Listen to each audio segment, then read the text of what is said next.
Arabia sending aid to all of Yemen, including Houthi areas. Saudi Arabia is distributing life-saving assistance throughout Yemen, including areas held by Iran-allied Houthi rebels, sometimes by donkey or camel, a top Saudi official said. Our programs have been reaching all regions of Yemen. I want to emphasize all regions, irrespective of who controls it. Abdullah Rabia, Supervisor General of the King Salman Center for Humanitarian Aid and Relief, told a news conference. And as much as we have been in the south, we have been in the north. Our programs are also active in Houthi-controlled areas such as Sada, Hajjah, Amran, and Sana'a. KSR Relief provides food, health, education, water, sanitation, Rabia said, adding that it had used Saudi-led coalition airplanes to drop medicines and food supplies in the southern governorate of Taiz to keep the 4 main hospitals functioning.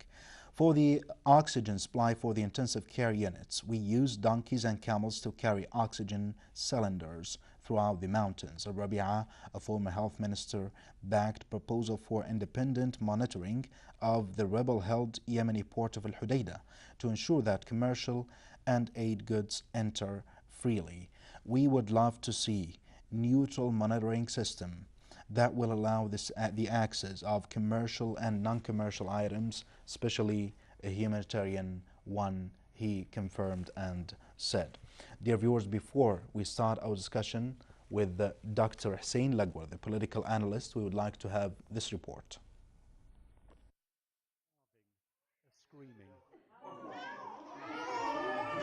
After 2 years of war, a food crisis is now a famine. In this remote village clinic, the suffering is at every turn. Saida is 17 months old. Her sister tries to comfort, but the pain of severe malnutrition is too much. Jamilia is cradled by her sister Khawla. She tells me the family have nothing. Our father is sick. We can't feed her. She just dies. One clinic in one village. The chaos and desperation, a glimpse of the scale of what's happening across Yemen. In Hudaydah Hospital, Yemen's most vulnerable are fighting for life. This is what the world's largest humanitarian crisis looks like. Severe malnutrition is claiming lives as famine looms in the Arab world's poorest nation. Hunger's grip is draining life away. Doctors battle, but with medicine and aid in short supply, Yemen is running out of time. This mother pleads for help as she watches her child suffer. الرسالة اللي نوجهها للعالم إنهم يساعدوا حنا بالخير لو هم يحتاجوا يساعدوا حنا يساعدوا أطفالنا حنا ما نحتاج مساعدة نحتاج لأطفالنا علاج نحتاج لهم أي شيء يعني ولا يعانوا معاناة. In villages like Tahita, they can't afford to make it to hospital. Raham fears for her malnourished baby. عمرها 8 شهور وإحنا ما فيش إمكانيات نبيتين ألقى الحديدة يعني ظروف تعبانة أحيانا في وأحيانا ما في.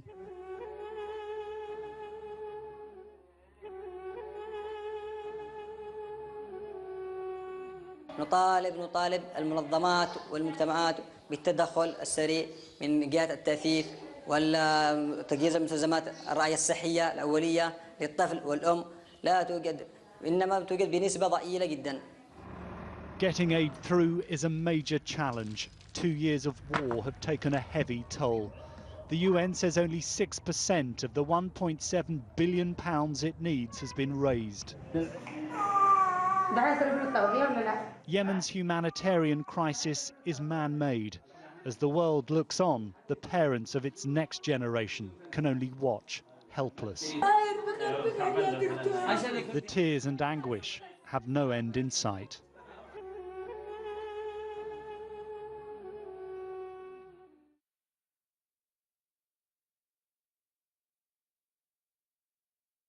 Welcome back, dear viewers. We are going to start our discussion with Dr. Hussein Lagwala, the political analyst. Dr. Hussein, welcome to the program.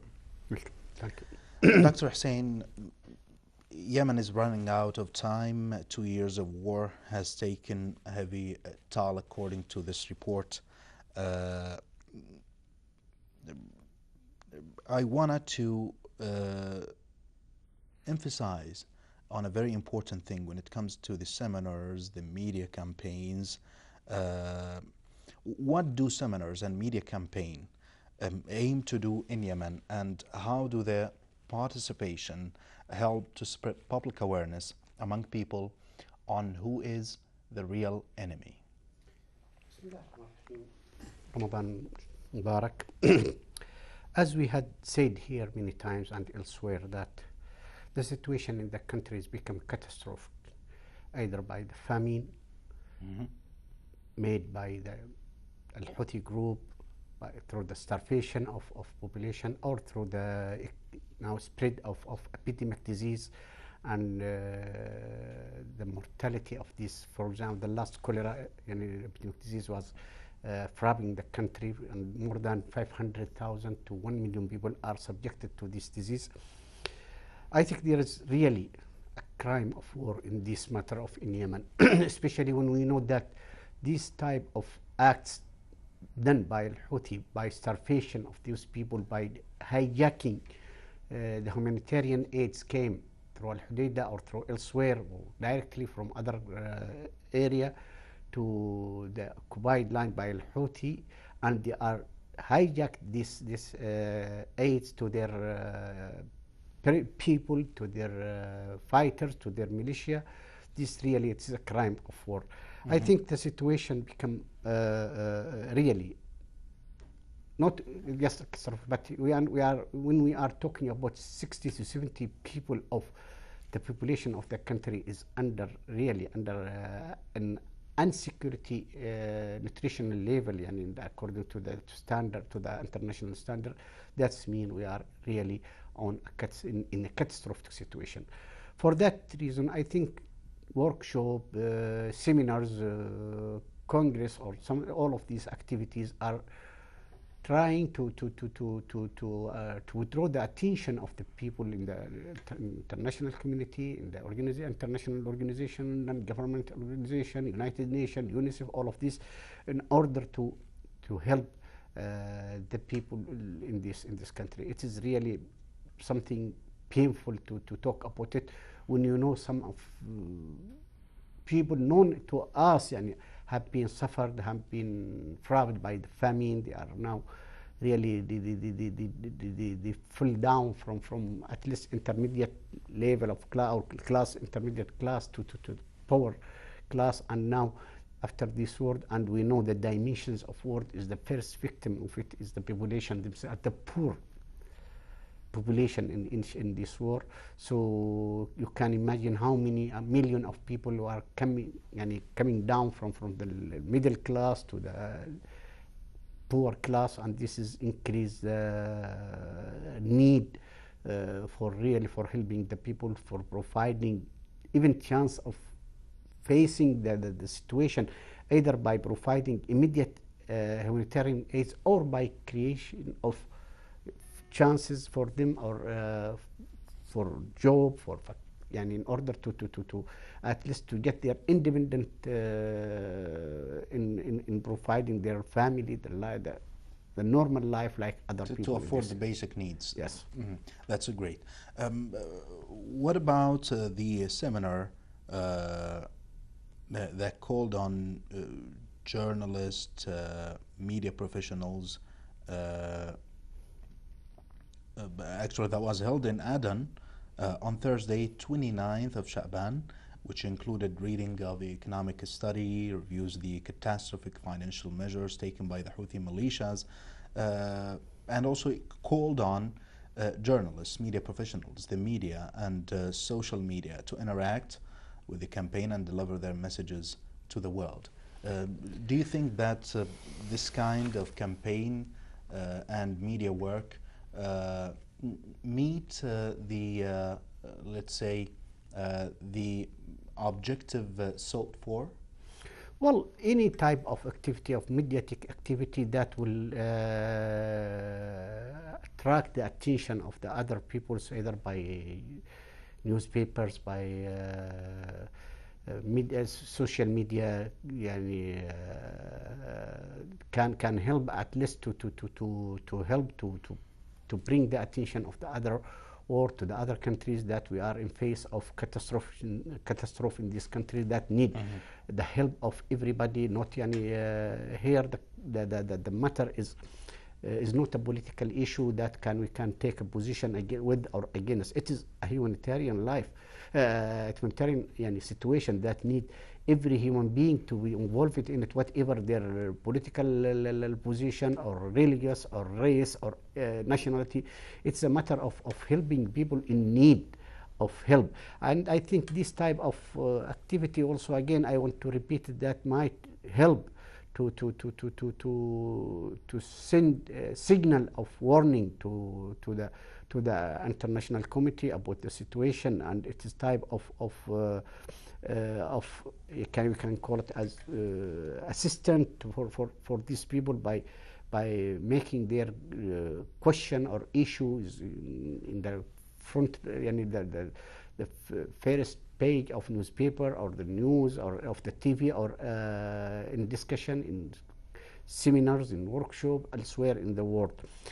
I think here the matter which we really should emphasize on it, that Al-Houthi was trying from the beginning of this war to make of the humanitarian situation is question that he want to play with it, and the card of the humanitarian situation order, because they want to escape any political solution, or according to the resolution of United Nations Security Council 2216. So to make the issue of humanitarian situation in the country is the first issue, in order to enforce the pressure on the coalition and the legitimate government in order to stop the war, because they want they do want to go to in a Pacific solution based on national dialogue outlets, on the Gulf Initiative, and also on the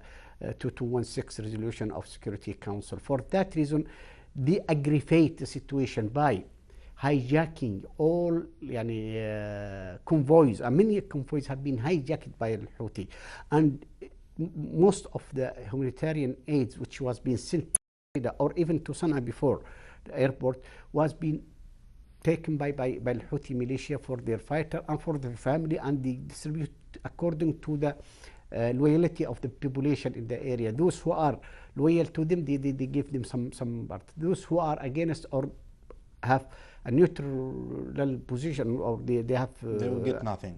They get nothing. For that reason, it is a human-made catastrophe. It's not just only because of the war. We know that the war always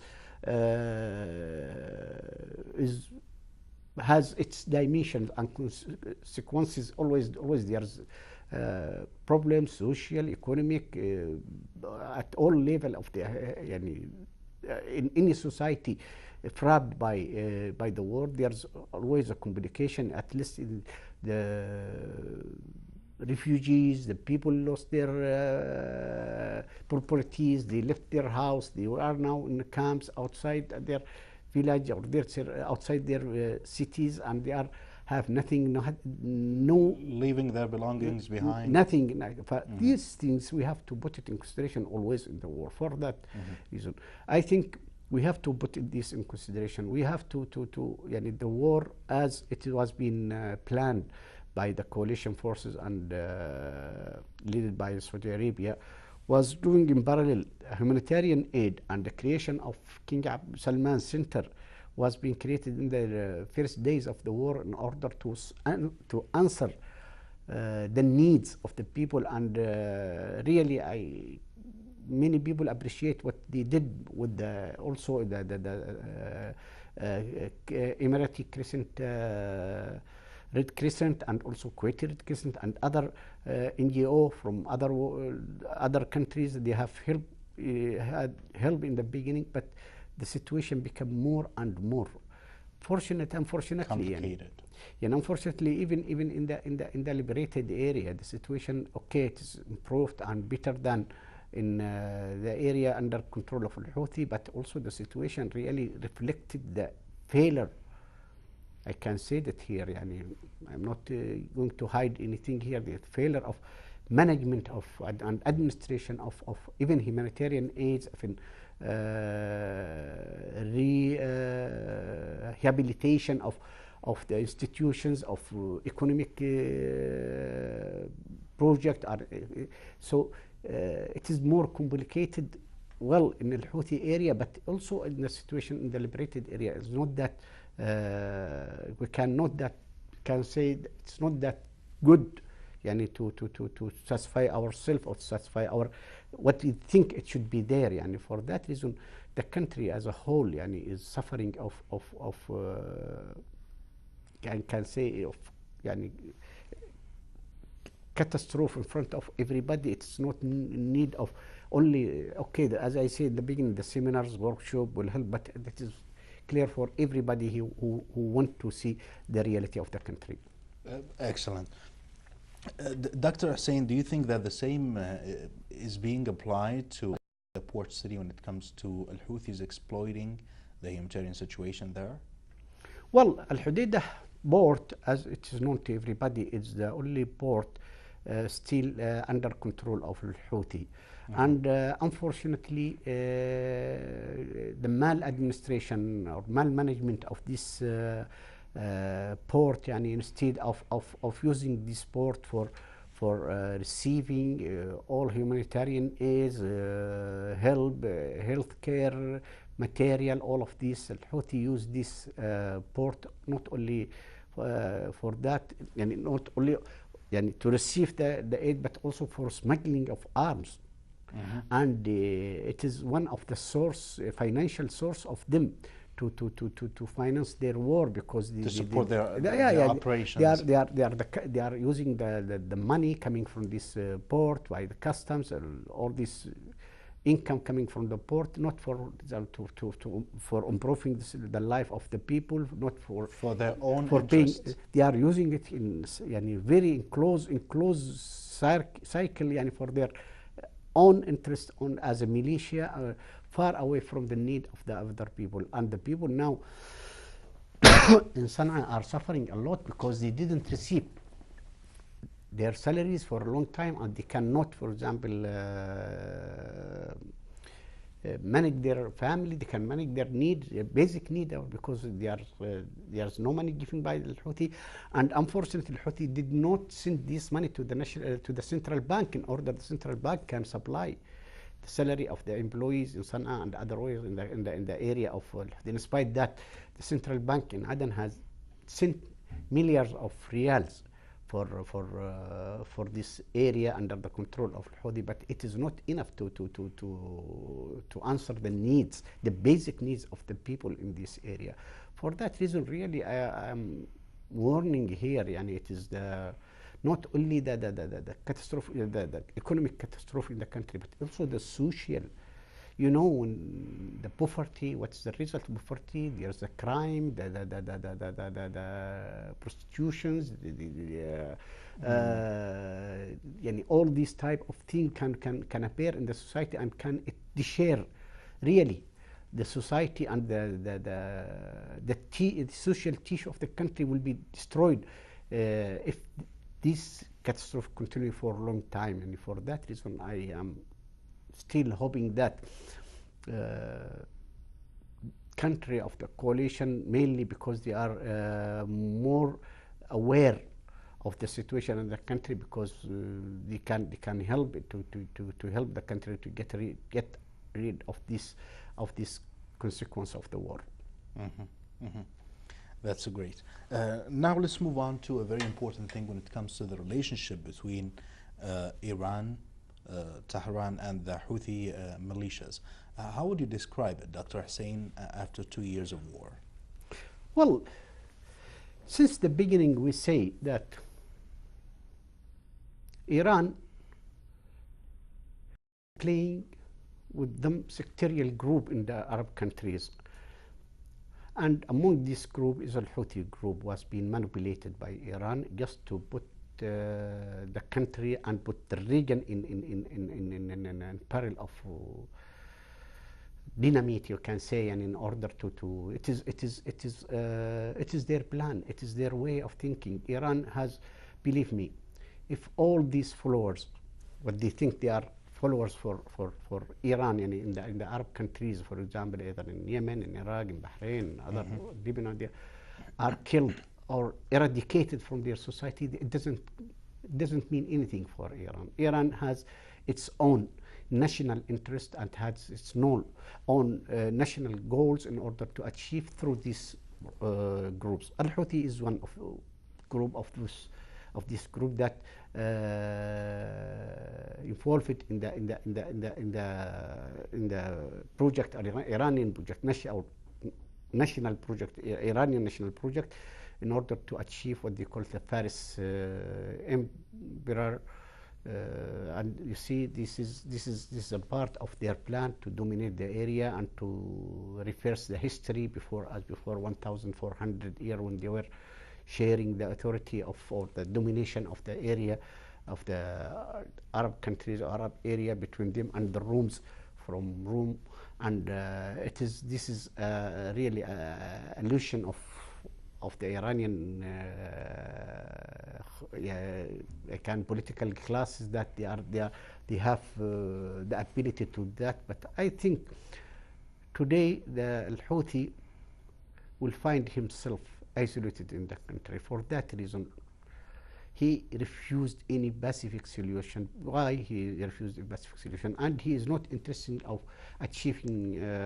He refused to give up his arm. He refused, for example, election in the country. He refused any political.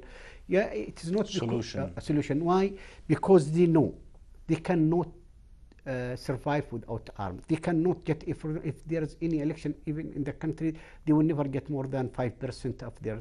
For that reason, they are trying to dominate or to hijack the authority and the state in Sana'a by force. For that reason, it answers also part of the project, Iranian project, region, because we have to say that the conflict in this country, we saw 3 conflicts in this war in Yemen. One conflict is regional, without any doubt, between Iran and the Arab countries, led by Saudi Arabia. This is one conflict. The other conflict has been the influence group ruling Sana'a, and between the people who the groups who were governing Sana'a, and there's conflict between part of them stay in Sana'a, represented by Ousted President Ali Saleh, and part of them joined the legitimity government of President Hadi. And there's another conflict between Yemen and South. So many parties have been involved in this conflict. For that reason, Iran is trying to play the paper or the card of Al-Houthi in order to destabilize the region, to try to destabilize Saudi Arabia and the Gulf states here, in order to achieve its long-term goal of domination of the area from Red Sea to India. This is part of the project of Iranian government. And how can we read, Dr. Hussein, in light of what you've just said, the benefit that Iran can get in fueling people of Yemen and Houthis and turn them enemies against the legitimacy and also the national consensus? Iran, as I said in the beginning, the interest of the Yemeni people. Instability? No. The interest of the Yemeni people is the last thing that can preoccupy their action or their interference in the. Iran, as any other state, as dictatorship state, and this state has its own problems in the country. They have a racial problem, they have political problem, they have economic, they have a social problem, and they try through this type of intervention in many neighboring countries, in the other countries, to send their own problems outside their border. And unfortunately, there is, I can say, there is sort of aid came to them from some Western countries, for example, we can, and there's some other research center, for example, in European countries. So in Iran is one of the major state in the region, in this area, and they have to have sort of authority on other countries, and they share this vision. Unfortunately, that's what happened in, or what we can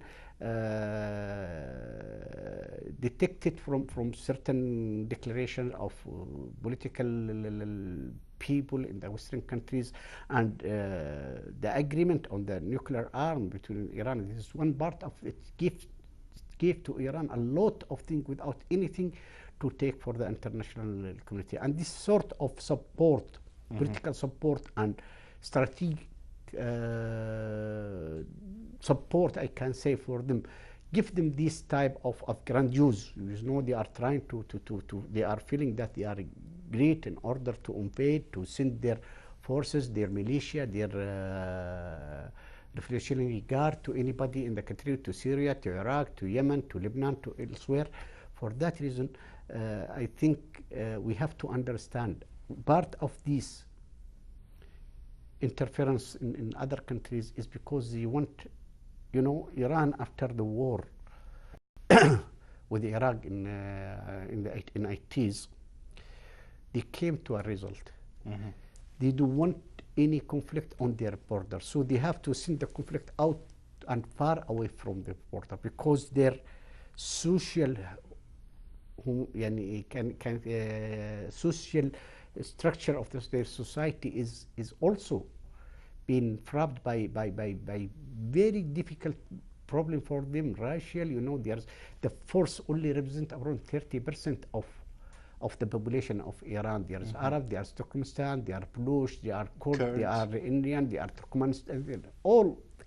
So they try, once they try to gather all of these people under the Persian nation, they face a lot of rules. So they go to sectarial way, dimension, in order to control all of this. So they try through the religion, through their using the religion in their ideology, and they are just to keep the unity of their country, while in reality the country is already have been destroyed, socially, economically, politically, and racial problem are everywhere in Iran. You can if you want to see and hear and read about it, there's a lot of reference that give you a lot of facts on this in the society in Iran. That's great. Before we go any further with our discussion, Dr. Hussein, let's have this report and we'll be right back.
Well, dear viewers, we are going to continue our discussion with Dr. Hussein Legwar.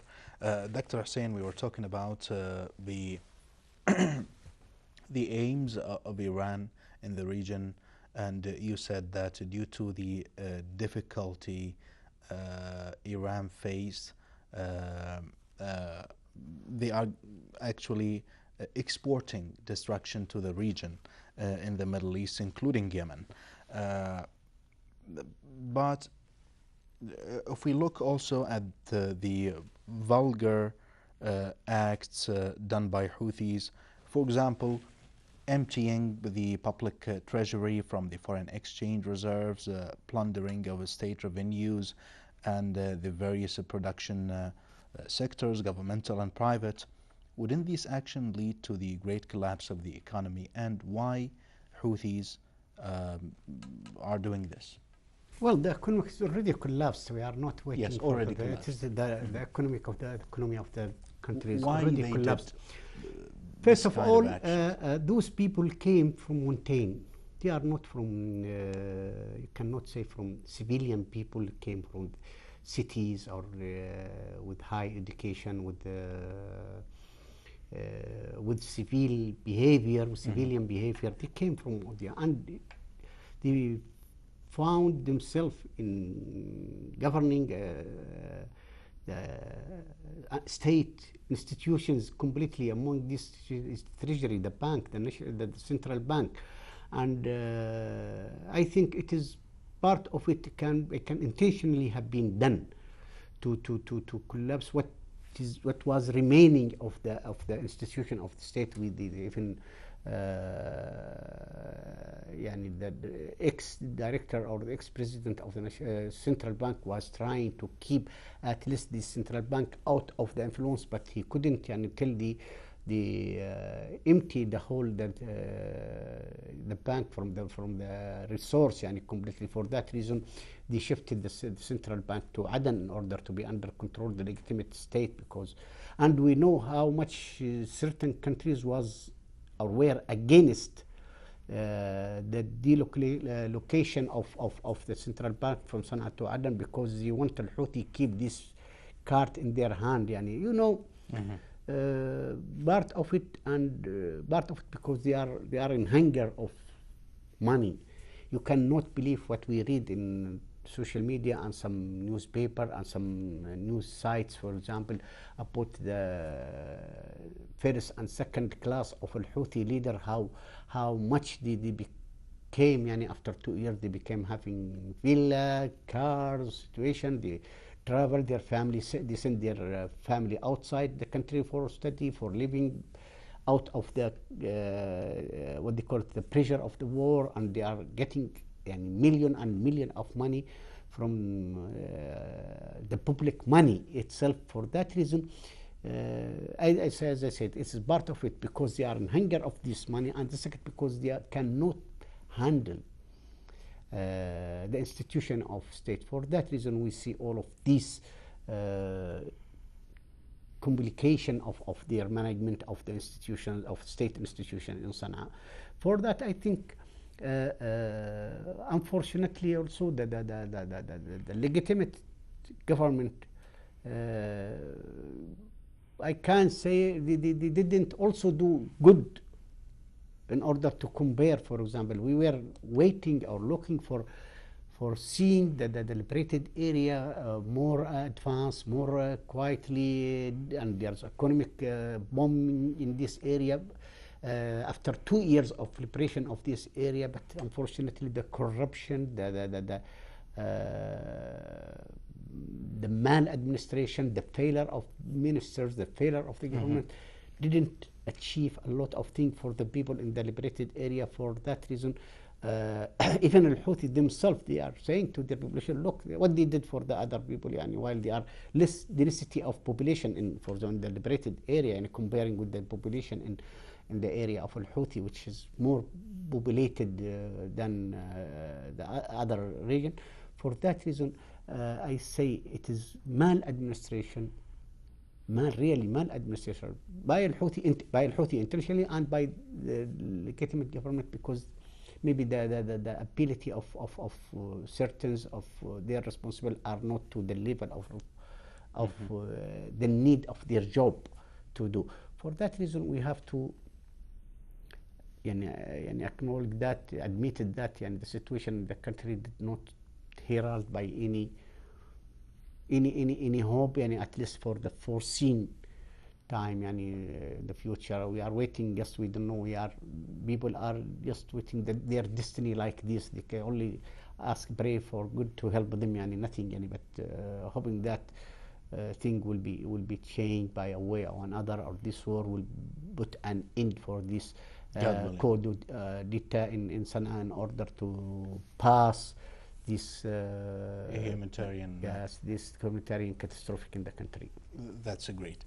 If we look at the Al Hudaydah port city and its strategic location when it comes to the access of a humanitarian aid to the affected people.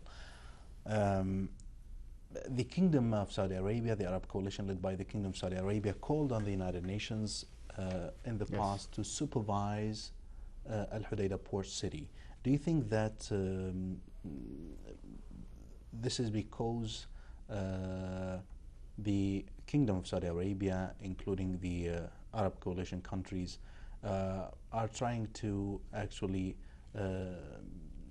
give the United Nations the chance to monitor and supervise the violations of Houthis? Well, this suggestion was being given to suggested to United Nations to monitoring or to control, supervise the Hudaydah port in order to prevent smuggling of arms, for example, in order to organize and to distribute their humanitarian aids. This is really something, sorry to say, that Al-Hudaydah and the area of Tihama, this is the western coast of it is one of the rich area in the country by agriculture, for example. It was the basket of food for the country for long date, and unfortunately today they are the more who is suffering really the famine. You see how this really type of contradictions. For example, Hudaydah is as a port and the source of income and money, and it can help. And the area of Tahama and western coast of the country is the richest in agriculture. 100,000 of farms. Most of the products of of food is coming from this area. Unfortunately, they are the one who suffer a lot of this starvation because of the management of Al-Houthi, of the resource of humanitarian aid and the national resource and the money and all of this. For that reason, even after liberation of Al-Mukha, they were talking about the liberation of Al-Hudaydah, and we heard a lot of declarations of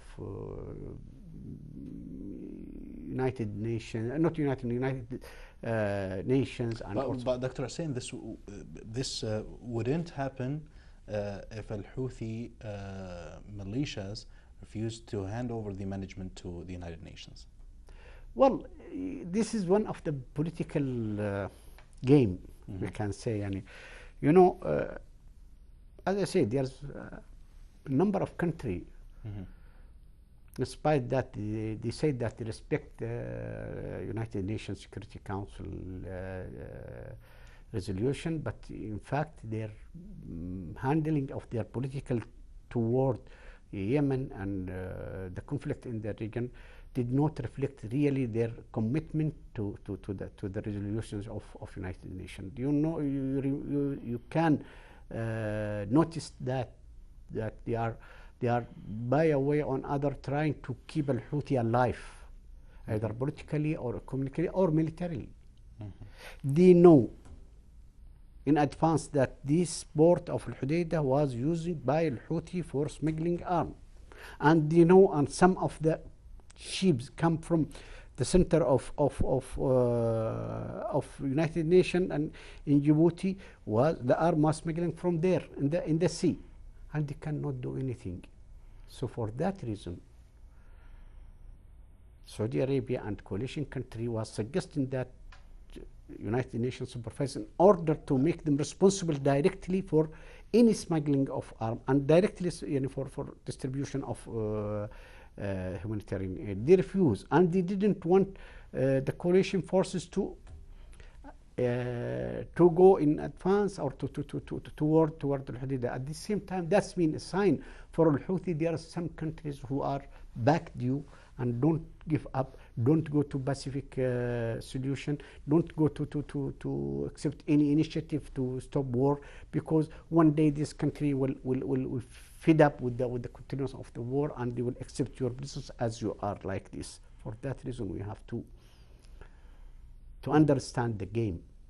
It is not only just a war between Al-Houthi and coalition, and it is I can say it has its international dimensions more than its also regional dimensions. Dr. Hussein, if you remember, the Kingdom of Saudi Arabia also suggested that we can use other port cities for humanitarian aid. Yes. As an alternative of Al-Hudaydah port city. This is one of the hypocrisy of the international community, really. When they say Aden port is the biggest, the biggest and the great port in the country. And you cannot compare the capacities of Al-Hudaydah to Aden port. Really, Aden port is a historical, and it is a very large, and the access to it is, and also the road from Aden to Ta'az to Al-Hudaydah is more easier than the road from Al-Hudaydah to Sana'a to other area in the middle of, or in the center of the country, where it's occupied by Al-Houthi. For that reason, you cannot understand why international community refused this choice, this option of giving Aden port, for example, can be used for the center of the country and the western area, and Al-Mukalla port can use for the eastern and northeastern part of the country, and you can send all this humanitarian aid easily, because the roads are protected by legitimate forces, by the southern resistant in this area, so they can handle all this humanitarian aid easily and without any threatening from Al-Houthi militia. But unfortunately, the certain countries or certain groups or certain, really, they have, I can say, Al-Houthi success to make very effective lobbies in different areas, even in the United Nations, through some employees from Iraq, from Syria, from Lebanon, who has shared with them the same sectarial orientation. Identical views. Yes. And through them, even in the International Monetary Fund, in the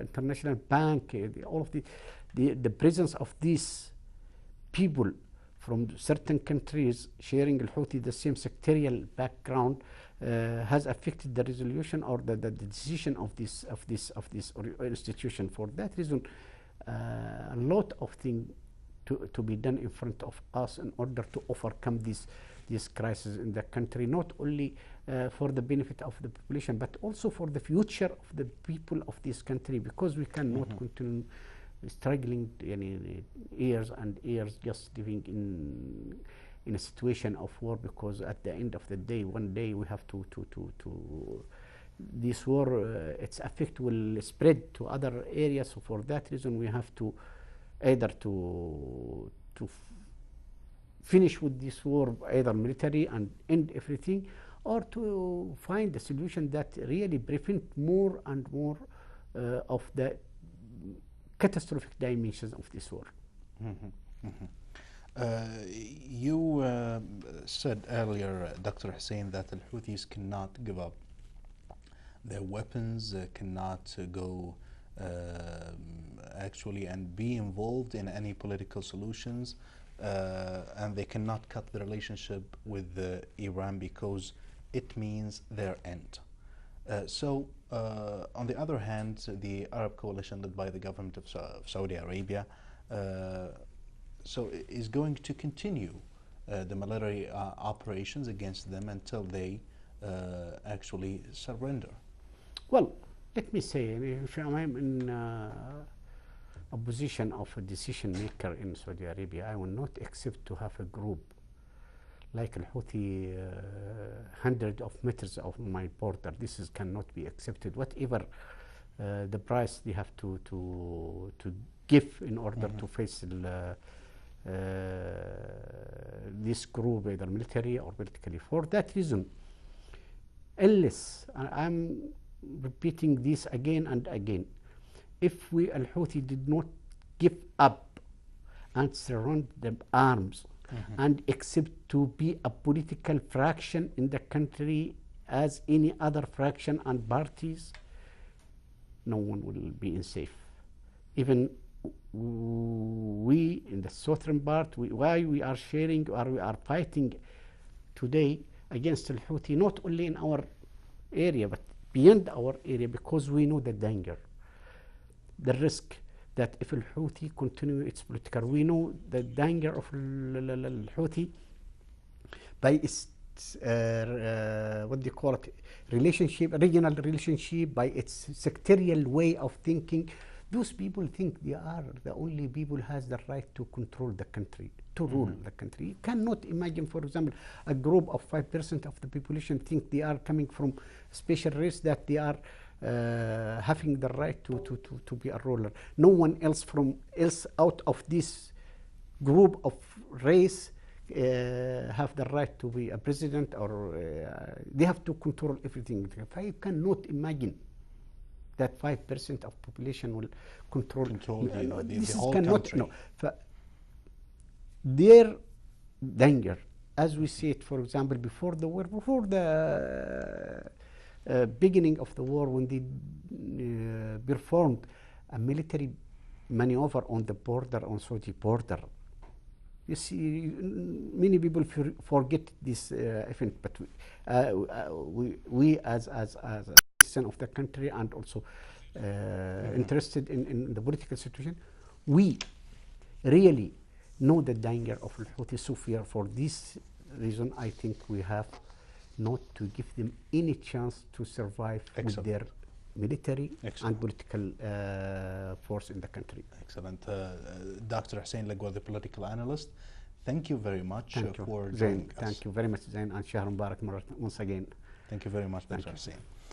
We've reached the end of this episode. We cannot but thank you very much for watching. A special thanks for Muhammad Al-Qasim, Salim Al-Arabi, Badr Al-Arisa, Khalid Walid, and the director of this program, Firas Kinani. Until we meet again, have a good and pleasant time. Wassalamu alaikum wa rahmatullahi wa barakatuh.